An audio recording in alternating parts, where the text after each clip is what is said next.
இன்னைக்கு நம்ம எங்க வந்திருக்கோம்னு பார்த்தீங்கன்னா, தமிழகத்திலேயே ரொம்ப பிரசித்தி பெற்ற கோவில்களில் ஒன்றான அவினாசியப்பர் கோவிலுக்கு தான் வந்திருக்கோம். இந்த கோவில் எங்கே இருக்குது அப்படின்னா, திருப்பூர் மாவட்டம் அவினாசியில் இருக்குங்க. இந்த கோவிலோட வரலாறு என்னன்னு பார்க்கலாம் வாங்க. அவினாசி என்ற வார்த்தைக்கு ஒரு அற்புதமான பொருள் உண்டு. விநாசம் என்றால் அழியக்கூடியது, அவினாசி என்றால் அழிவு இல்லாதது என்று பொருள். அழிவு இல்லாத திருக்கோவில் தான் இந்த அவினாசி. இந்த கோவில் 2000 வருடங்கள் பழமை வாய்ந்தது. இந்த திருத்தலத்தில் நாம் வழிபடும் இறைவனின் பெயர் அவினாசியப்பர். இந்த கோவிலில் தேவி கருணாம்பிகை அவினாசியப்பருக்கு வலதுபுறம் இருப்பது மற்ற கோவில்களில் இல்லாத ஒரு சிறப்பு. தேவார திருத்தலங்களில் அவினாசியப்பர் கோவிலும் அடங்கும். சுந்தரர் தேவார பாடலை பாடியது இத்தலத்தில்தான். மைசூர் மகாராஜா வம்சத்தை சேர்ந்தவர்கள் அரசு பதவி ஏற்கும் போது நேராக காசிக்கு செல்வார்கள். காசியிலிருந்து பூஜை செய்த சிவலிங்கத்தை எடுத்துக்கொண்டு முதலில் அரண்மனைக்கு செல்ல மாட்டார்கள். அந்த சிவலிங்கத்தை அவினாசியப்பர் திருக்கோவிலில் வைத்து பூஜை செய்துவிட்ட பின்புதான் அவர்கள் அரண்மனைக்கு எடுத்து செல்வார்கள். திறமையான நிர்வாகத்தை நடத்துவதற்கான அருளை இந்த அவினாசியப்பர் அருளுகின்றார். அவினாசியப்பர் திருக்கோவில் குளக்கரையில் சில அந்தன சிறுவர்கள் விளையாடி கொண்டிருந்தார்கள். அதில் ஒரு சிறுவன் அந்த குளத்தில் நீந்தி விளையாடி கொண்டிருக்கும் போது அந்த சிறுவனின் தாய் தந்தை நண்பர்களின் கண்முன்னே ஒரு முதலையானது அந்த சிறுவனை விழுங்கிவிட்டது. இந்த சம்பவம் நடந்து 3 ஆண்டுகள் கழிந்தன.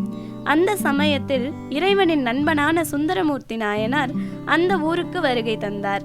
இறைவனின் பாடல்களை பாடிக்கொண்டு அங்குள்ள அக்ரகாரம் உள்ளே நுழைந்தார். வேத மந்திரங்கள் முழங்க ஒரு வீட்டில் பூநூல் சடங்கு நடைபெற்று கொண்டிருந்தது. அதற்கு எதிர் வீட்டிலேயே ஒரு அழுகை குரல் கேட்டது. 3 வருடங்களுக்கு முன் தன் மகனை அந்த முதலைக்கு இரையாக கொடுத்த பெற்றோர்களின் அழுகை சத்தம்தான் அது. தன் மகன் உயிரோடு இருந்திருந்தால் தங்கள் வீட்டிலும் பூநூல் சடங்கு நடந்திருக்கும் என்று எண்ணி அழுது கொண்டிருந்தனர். இவர்களின் வேதனையை அறிந்த நாயன்மார்களின் ஒருவரான சுந்தரர் அங்கிருந்து நேராக அவினாசியப்பர் கோவிலுக்கு சென்று பதிகம் பாடி அந்த குழந்தையை உயிரோடு மீட்டு தர வேண்டும் என்று அந்த சிவனிடம் வேண்டி கேட்டுக்கொண்டார்.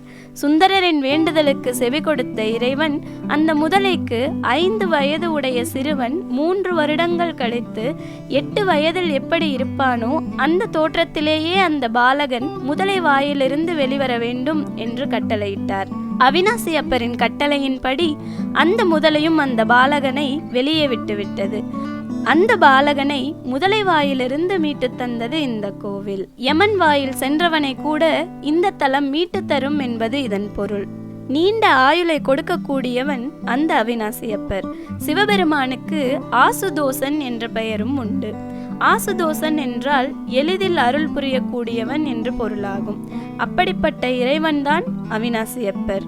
தோல் சம்பந்தமான பிரச்சனை உள்ளவர்கள் இந்த கோவிலை சுற்றி வலம் வரும்போது சுவற்றில் கை வைத்து பிரார்த்தனை செய்து கொண்டால் தோல் சம்பந்தப்பட்ட பிரச்சனைகள் தீரும். எல்லா தீமைகளும் நீங்கி நவகிரக தோஷங்களும் நீங்கும். குடும்ப ஒற்றுமை அதிகரிக்கும். திருமண தடை நீங்கும். பிரிந்த தம்பதியினர் ஒன்று சேருவர். ராகு காலத்தில் கருணாம்பிகைக்கு விளக்கேற்றி வழிபடும் போது நாம் நினைத்த காரியங்கள் கைகூடும். கோவையிலிருந்து திருப்பூர் செல்லும் வழியில் அவினாசி என்னும் இடத்தில் இந்த கோவில் அமைந்துள்ளது. பெயர் அவினாசியப்பர் திருக்கோவில். ஊர் அவினாசி, மாவட்டம் திருப்பூர், மாநிலம் தமிழ்நாடு. இந்த மாதிரி திருப்பூரை பத்தின அப்டேட்ஸ் இன்னும் நிறைய தெரிஞ்சுக்கணும்னா சேனலை சப்ஸ்கிரைப் பண்ணுங்க. இந்த வீடியோ பிடிச்சிருந்துச்சுன்னா லைக் பண்ணுங்க. மறக்காம கமெண்ட் பண்ணுங்க. நன்றி.